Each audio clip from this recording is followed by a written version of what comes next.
prices keep going up? For example, back in the year 2000, a burger price was around, but today in 2024, that same burger may cost nearly $6. And it's not just food. Back in a ticket was around $5. Now you could be paying more than $10 for watching a movie in the same theater. Why do prices keep increasing? Why don't they just stay the same? Are sellers raising prices together on purpose? There's one big reason for this: inflation. You've probably heard this word before, but do you really know what it means? What happened? And is it always a bad thing?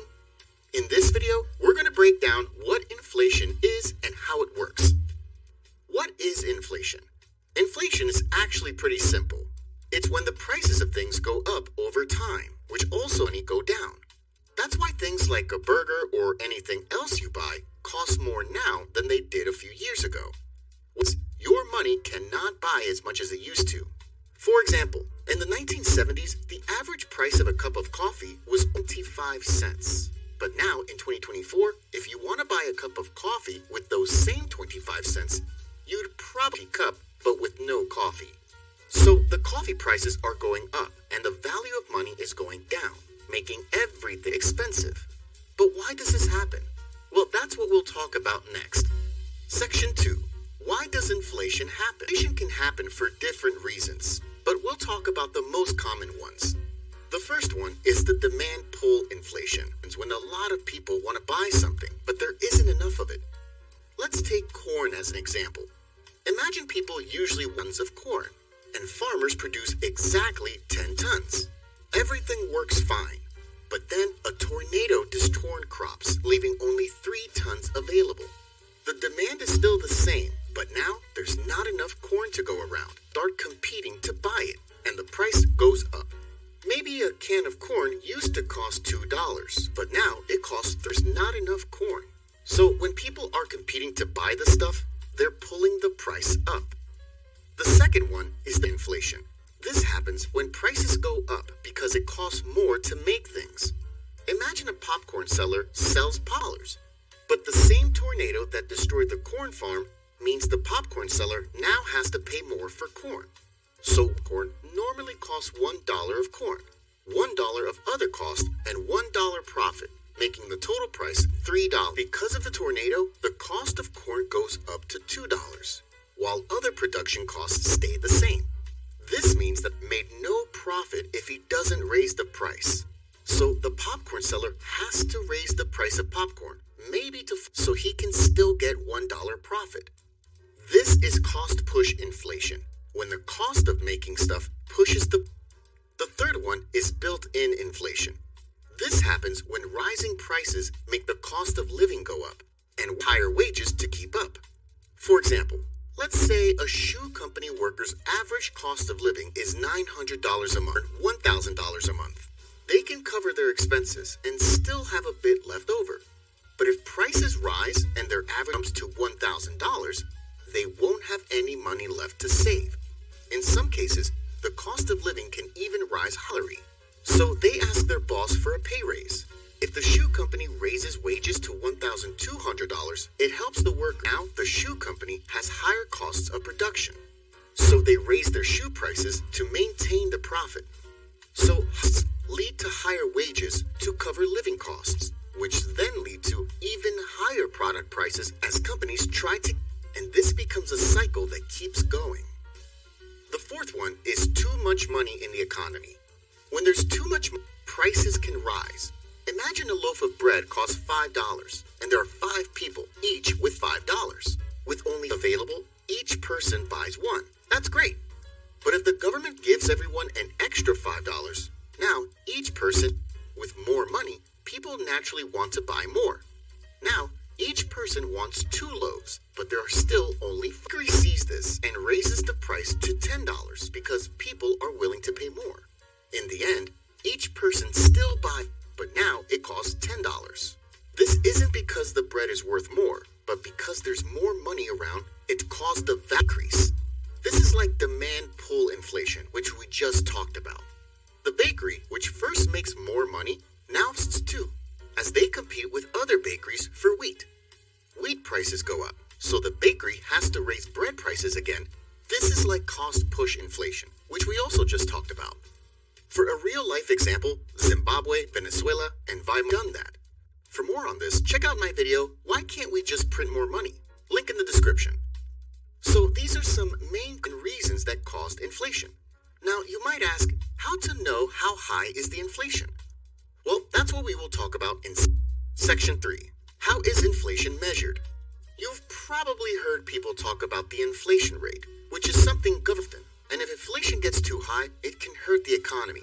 But how is this inflation rate measured? How do governments or institutions? There are different ways to measure inflation, but the most common way is by using something called the Consumer Price Index, or CPI. What is the Consumer Price Index? It's a way to track how the prices of everyday goods and services change over time.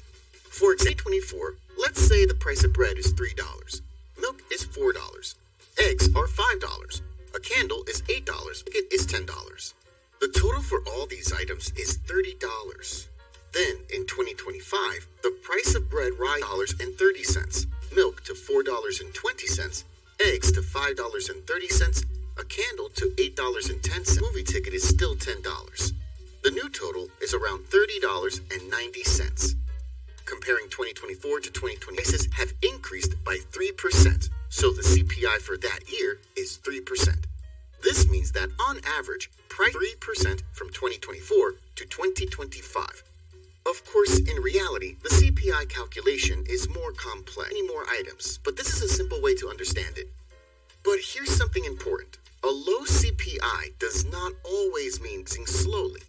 Why? As we see here, the prices for essential items that you need every day, like bread, milk, go up significantly. Bread by 10%, milk by 5%, and eggs by 6%. Meanwhile, goods that you could live without, like candles, only increase by 1.25%. And movie tickets don't go up. So even if the CPI shows a small increase, people might still feel like things are getting expensive because the items they really need are rising in price. The CPI is just an overall rough average, not a specific reflection of essential costs. Section 4. Is inflation bad? If inflation makes things more expensive and lowers the value of money, shouldn't we percent or even minus inflation to make everything cheaper? Well, that might seem logical, but in the long run, it's not me. Let's see the reasons. The first reason is that small inflation is good for growth. So central banks usually aim to 3% inflation per year. It's like their magic number. Why? Because small inflation encourages people to save rather than just save it. If people know that prices will slowly increase, they're more likely to buy now rather than wait. Spend, businesses grow, jobs are created, and the economy stays strong. Imagine if you're trying to sell ice cream, wants to buy it. That's obviously bad for business. The second reason is minus inflation is dangerous. It drops below zero, which means minus inflation. It means prices are actually going down, and that's called deflation. While deflation might sound good because things get cheaper, it also means companies may have to cut wages to maintain profits. This leads to a situation where everything is cheaper, but no one has enough money to buy anything. One example of this was in the US during the 1930s, which was caused by massive deflation. So while deflation might sound good, it was one of the worst economic disasters in history. Well, I'll explain more about deflation in the next video. I mean, really, the next video, I promise. The third reason is hyperinflation is a nightmare. If small inflation is good for growth, too less inflation is bad, then too much inflation is also bad. If inflation gets out of control, which is called prices can skyrocket very quickly.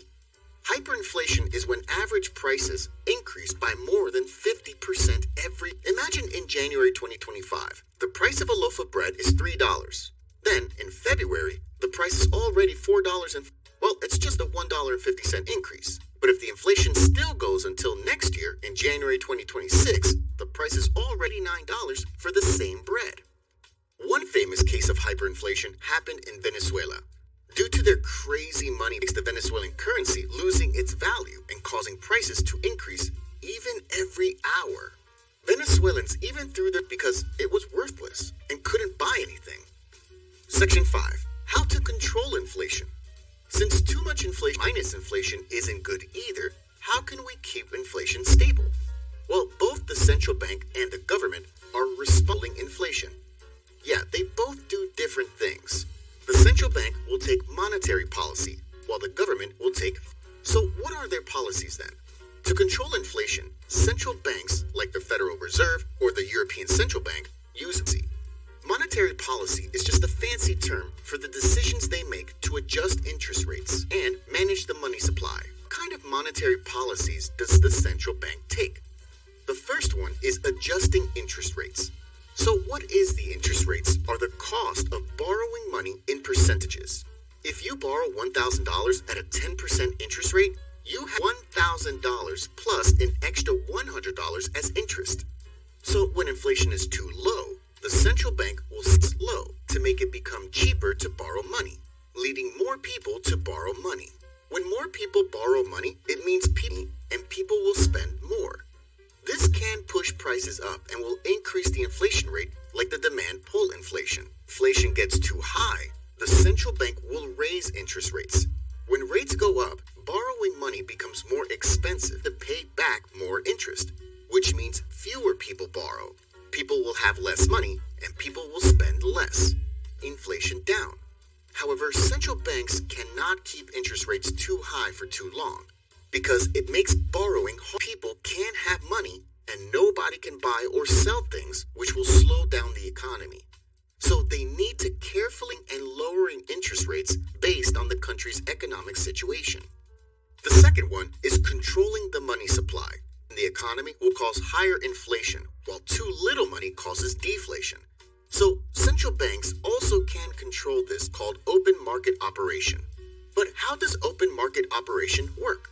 So when there's too little money in the economy, we'll increase money supply in the economy by doing expansionary open market operation.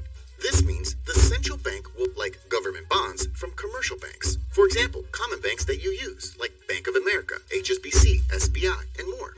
Banks mostly already owned government bonds, and then they resell them to the central bank for higher prices. The central higher price to inject money into the economy. As these banks get more money from the central bank, this will lead for banks to lend more. As all banks are competing to lend money, the banks will lower their interest rate to lure people to borrow money from them, to more money in the economy, so the inflation rate can increase. But now, if the inflation rate is too high, which means too much, the central bank will do the opposite, which is the contractionary open market operation. This means the central bank will like government bonds back to commercial banks.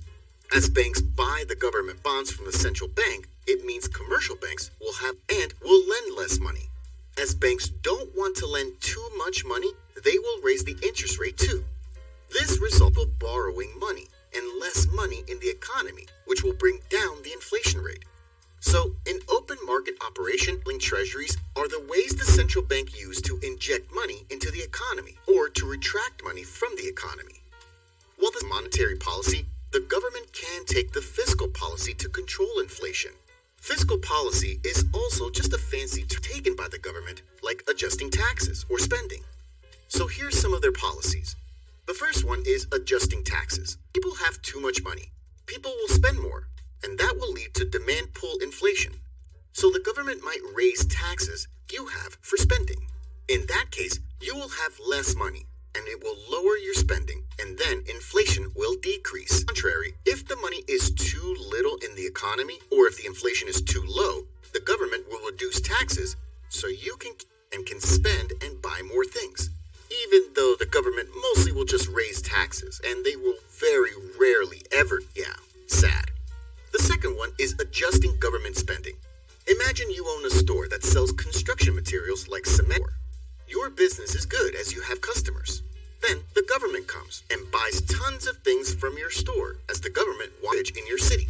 Well, the government not only buys things from your store, but also needs to hire an engineer who will design and control the workers who will build the bridge and more.